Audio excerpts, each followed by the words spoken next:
तुम्ही कुठल्या धर्माचे आहात याच्याशी माझं देणं घेणं नाहीये. तुम्ही कोणत्या देवाला पूजताय त्याच्याशी सुद्धा माझं देणं घेणं नाहीये. आज तुम्ही दिवसातून किती वेळेला प्रार्थना करताय, की घरात करताय का चर्च मध्ये जाऊन करताय, याच्याशी सुद्धा देणं घेणं नाहीये. मग आता तुमच्या डोक्यात प्रश्न पडला असेल, मग आलायस का इथं? बरोबर आहे ना? का आलायस? तर लक्षात घ्या, तुम्ही कोणत्या धर्माचे आहात हा तुमचा वैयक्तिक प्रश्न आहे. तुम्ही कोणत्या धर्माची पूजा करताय हा तुमचा वैयक्तिक प्रश्न आहे. तुम्ही किती वेळा चर्च मध्ये करताय का घरात प्रार्थना करताय हाही तुमचा वैयक्तिक प्रश्न आहे. पण तुम्हाला ते वैयक्तिक स्वातंत्र्य ज्यावेळेला त्याच्यावर बाधा येईल त्यावेळेला संविधान नावाचं पुस्तक घेऊन आम्ही तुमच्या सोबत असतो.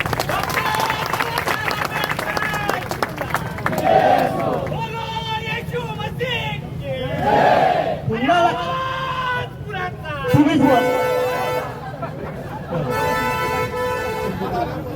अहो जरा लक्षात घ्या, आम्ही हेच शिकलोय. कुणीतरी काहीतरी म्हटलं की त्याच्या पाठीमागनं जय, त्या जय म्हणण्याच्या आधी काय असतं ते जरा समजून घ्या ना. आज सगळ्यात आनंदी असणारा व्यक्ती कोण असेल इथं वाटतंय तर राजू आवळे. का माहितीये का? काय सांगू, किती प्रश्न घेतले, किती मुद्दे घेतले, अशी माणसं बोलावीत नाही. आज पहिल्यांदा या दारात पहिल्यांदा मी बघतोय की एवढ्या संख्येने हे बांधव इथं जमलेले आहेत. कारण काय माहित आहे? कारण काय? कारण या बांधवांच्या हातात बायबल नावाचं पुस्तक आहे, पण या देशात जगायचं कसं असतं हे सांगणारं संविधान नावाचं पुस्तक हातात घेतलं नाही आम्ही कधी. घेतलं का?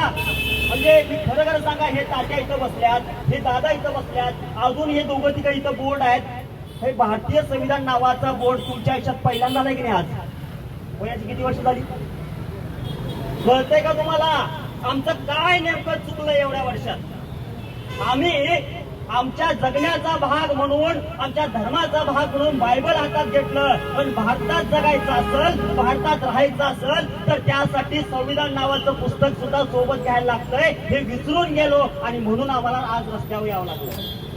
याच्या पुढं आम्हाला रस्त्यावर तर यावंच लागणार आहे जोपर्यंत रंगाबिल्लाची जोडी केंद्रात आहे आणि राज्यामध्ये फडणवीस नावाचा फडणवीस आहे की जे पक्ष फोडण्याचं काम केलंय आणि त्यासोबतच चर्च आणि असणाऱ्या धार्मिक स्थळांना सुद्धा विध्वंस करायचं काम हे स्टेट स्पॉन्सर्ड आहे का काय असं वाटायची शक्यता आहे. हे जोपर्यंत आहे तोपर्यंत आम्हाला या रस्त्यावर यावं लागणार आहे.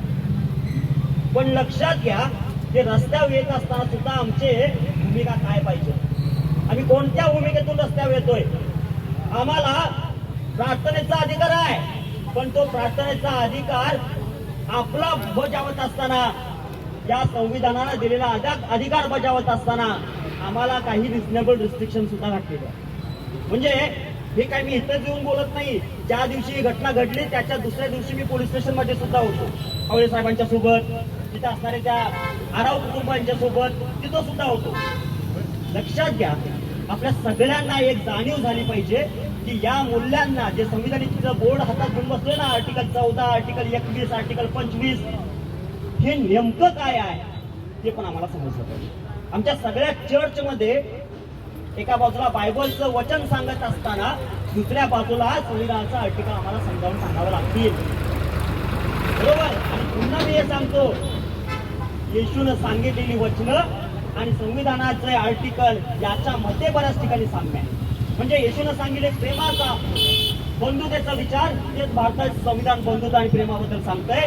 आता लक्षात घ्या, ज्या ज्या ठिकाणी या धर्माच्या अनुषंगानं आमच्या स्वातंत्र्यावर गदा येईल त्या वेळेला या सगळ्या जातीयवादी लोकांना, संविधान न मानणाऱ्या लोकांना आम्हाला त्यांची जागा दाखवून द्यावी लागेल.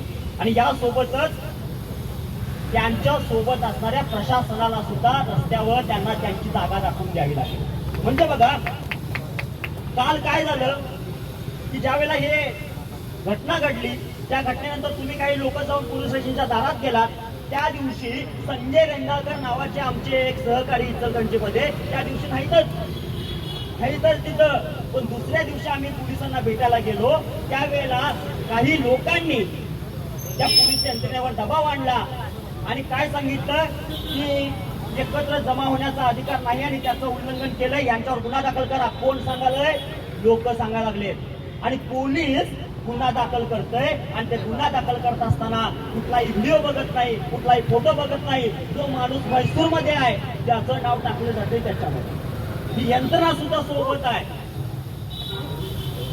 पोलिसांना आमचं शांतपणे सांगणं आहे की तुम्ही एव्हिडन्स बघायचे, तुम्ही पुरावे बघायचे आणि मग त्यांच्यानंतर गुन्ह्यामध्ये नावं नोंद करायची. नावं नोंद करण्याबद्दल त्या गुन्ह्यांना आम्ही घाबरतच नाही, कारण आमचा जन्मच गुन्हे घेण्यासाठी झालाय काय असं वाटतंय काय काय वेळेला. का आम्ही व्हायलेशन करणार नाही, पण तुमचे खोटे गुन्हे मात्र आमच्यावर येतील. त्याच्यासाठी तयार पण आहोत. ज्यांच्यावर खोटे गुन्हे दाखल झालेले आहेत त्यांचे गुन्हे मागे घेतले पाहिजेत, ही सुद्धा मागणी आपण या ठिकाणावर केली पाहिजे.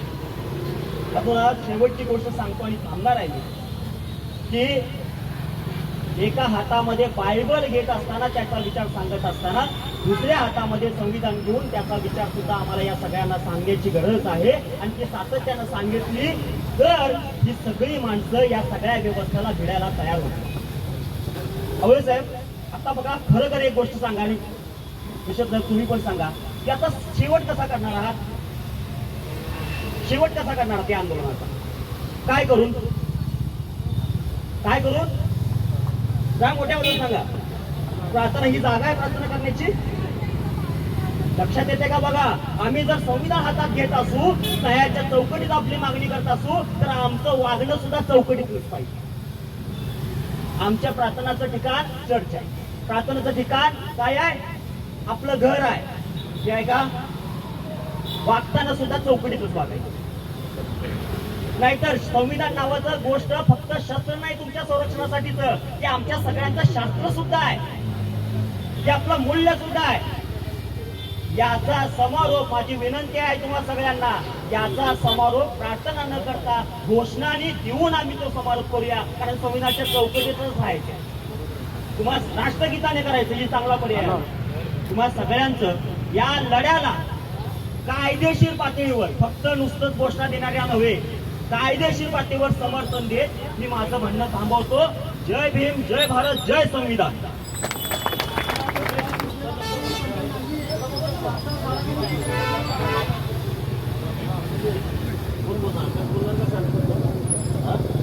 ही अशी लोक असतात प्रार्थना कुठं पण